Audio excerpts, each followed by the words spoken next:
life is not going to take you on a straight path, right? So you will have to put in work. You will have to take opportunities along the way. Sometimes it might not be in the field that you desire to be.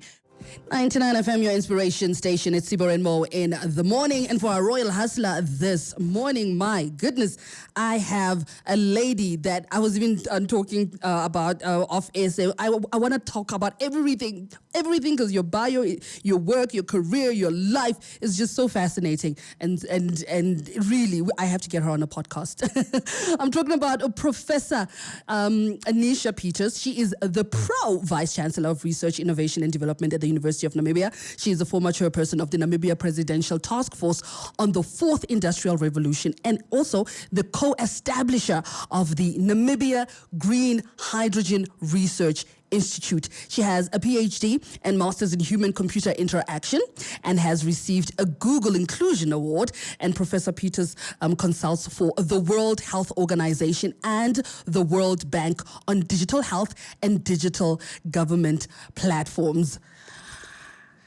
Ma'am, good morning and welcome to the show.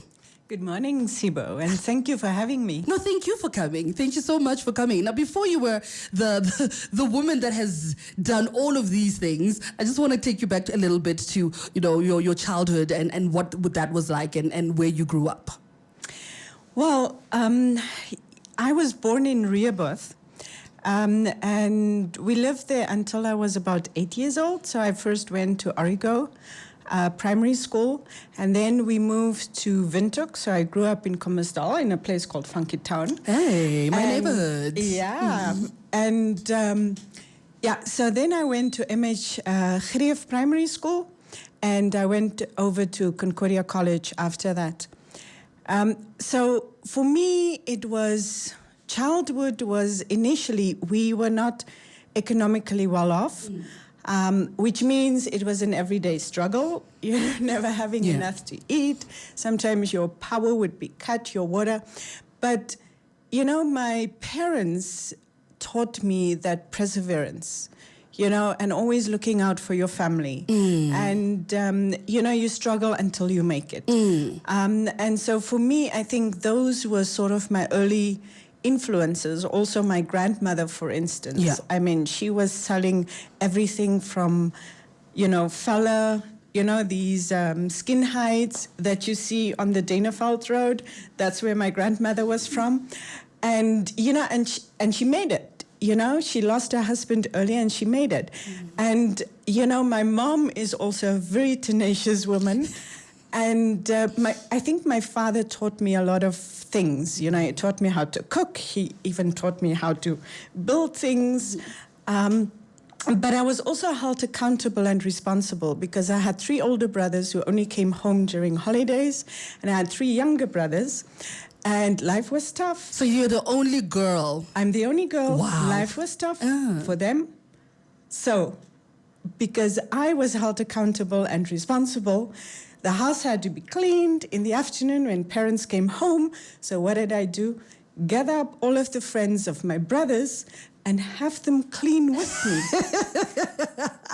So, but also, when I think about 11, I started organizing things in my neighborhood with other kids. And the projects that we tackled were always successful.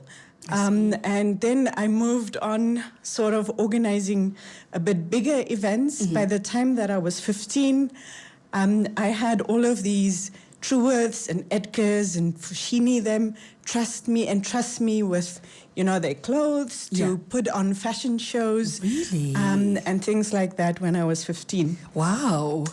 So you're a fashionista also at heart. Are you still? Yeah, a little bit. Okay, yeah. okay. And so once I finished, but as I said, it wasn't always that easy. But eventually when I finished high school, I found the ultimate freedom because I went to Europe, to Germany in particular, and then to the Netherlands. And I was initially an au pair, but I started studying in between. Also, you were working and studying at the same time? Yes. Okay. Yes, I always worked and studied at the same time, except when I was doing my PhD. Okay. And then I came back and I realized that I had a lot of educational sort of certificates and diplomas, but I didn't have a formal degree.